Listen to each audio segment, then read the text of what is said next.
Good evening. I'm Denny Murphy, and I'm a member of the New Facilities Committee here at All Saints. And I'm happy to report to you that we're going to build a church.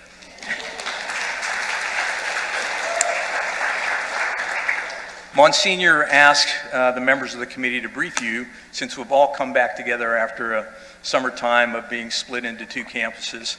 So I thought I'd very quickly cover where we were, because some people may be new. That would be very brief. And then what we've been doing over the summer, and then where we're going to go in the immediate future. So real briefly, I'll do that because I know you all are as hungry as I am and want to move on. So where you currently sit has always been intended to be a temporary facility. This is a multi-purpose facility. We eat here, we have fellowship here, and we say Mass and celebrate the Eucharist here. And so for many, many years there's been a discussion, and the older parishioners, and older I mean senior with greater tenure, know that. But Monsignor decided to jumpstart the process in the summer of 2020, and he appointed the New Facilities Committee to do that with the intention of building a new church and other facilities.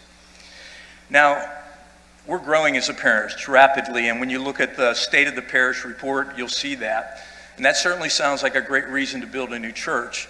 But the real reason we're building a new church is because we need a home and a church that is worthy of the Eucharist. That's what we need. We need a church where the presence of Jesus Christ is sacred, where we can honor and adore him in the proper setting. That's really why we're building a church. That's why it's so important to build this church.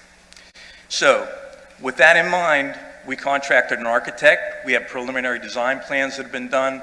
We've hired a builder. That was all before we came into the summertime.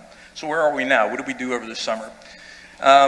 One important thing we did is the team made a trip to Sanford, North Carolina, St. Stephen the Martyr Parish, because we have very similar demographics, and they've recently built a church. So it would be smart for us to look at their design and get good ideas from it, and we did that. We've done that once before. This time we went back and did some detailed looks at that. We took measurements. We saw contrasting sizes. We looked at everything from their crucifix to their statuary, to their floors, to the height of their walls. And we took those measurements. We talked to the person in charge of the building effort. And how many people in here have ever built a house or had a house built for them that you could kind of design it?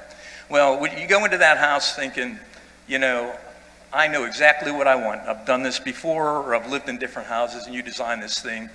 And you get into your house after you've built it, and about 6 months in, you say, boy, I would have changed this if I would have known that. And so one of the great things we had the opportunity to do was ask at St. Stephen's, what would you have done differently if you had to build this church all over again? And they gave us some great ideas, which we're going to incorporate into our efforts to build this church.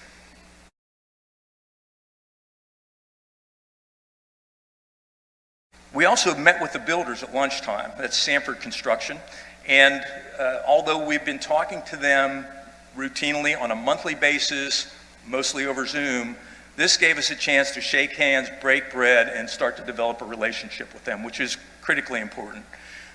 They get to trust us, we get to trust them, and we move forward with that understanding. So that happened. St. Michael, the Archangel in Cary, has decided to refurbish the interior of their church. And we are on the receiving end of a great gift from them. They are providing us their altar, their ambo, and their tabernacle stands for our new church. So that is currently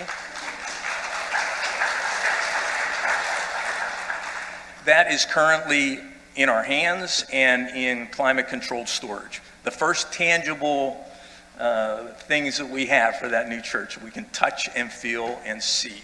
I wanted to let you know that. We have a furnishing subcommittee that's been fully stood up, and they're doing great work. They're going to look at everything from pews to decor, to colors, to flooring, to statuary, the whole thing. And they're going strong now. And they, for instance, will have a meeting with a pew vendor in the middle of next week to give you an idea of the progress that's occurring there.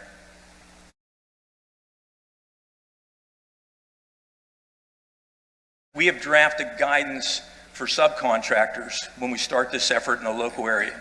So if you are a skilled tradesman, you own a business, and you'd be interested, or you know somebody that does in the local area, that would be interested in supporting as a sub the construction effort, that guidance will be going out very soon to all parishioners and pass that on. And they can know how to compete for the opportunities. When I even say that, I get excited because it means we're moving in the right direction.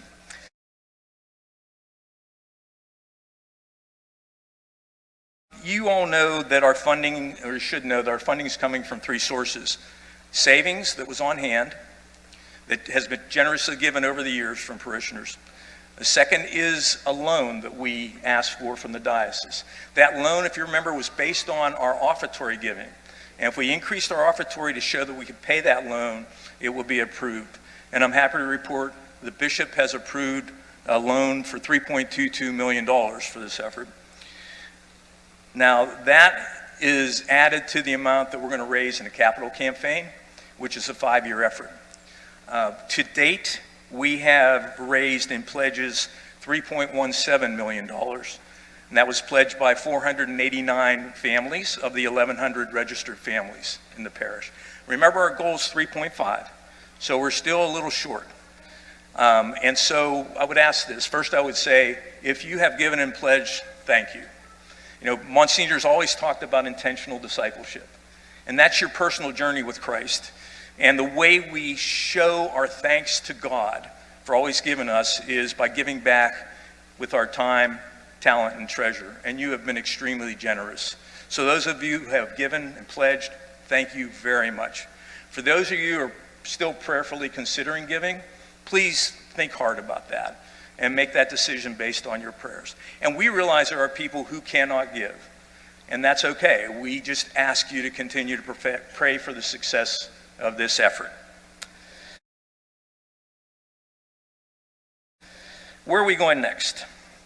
Oh, by the way, if you want to break down of those funds, get this great state of the parish report. Monsignor's picture's on the front, so it's probably worth getting no matter what. All the details of the finances of our capital campaign effort are in there to the dollar, so you can look at that. Where are we going over the next few months? The architect's going to finalize the construction drawings. And then when that happens, the builder will be able to give us a firm price. You know these things change all the time.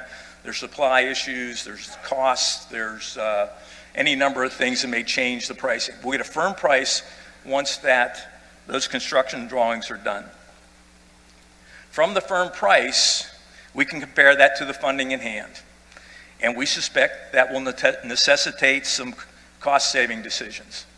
Same thing when Debbie and I built our house in Sneads Ferry. I told her, this is our retirement home. You can do whatever you want. Have at it.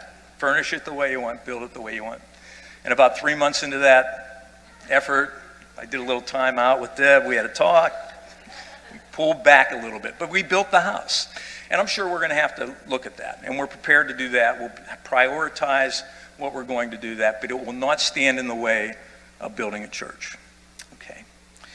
We still feel that the spring of 2023 is a reasonable target for breaking ground. However, we realize that there are things beyond our control that could change that, and I think you understand that. There's weather, can't control that. There's a permitting process that once it gets to the state, you cannot control that. And we found that process takes a long time.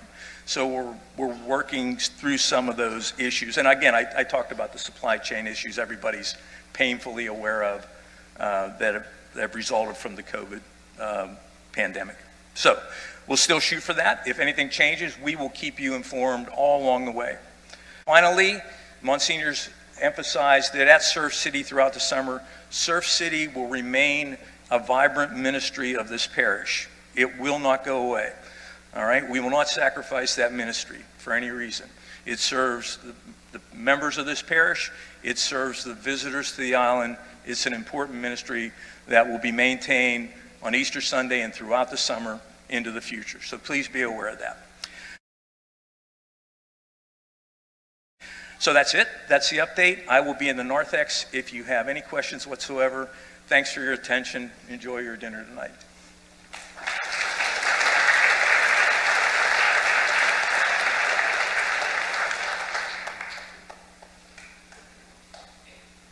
Thanks so much, Dennis, for that update. And I would like to thank you, parishioners. We have the momentum just because of you. The moment is now. This is our time.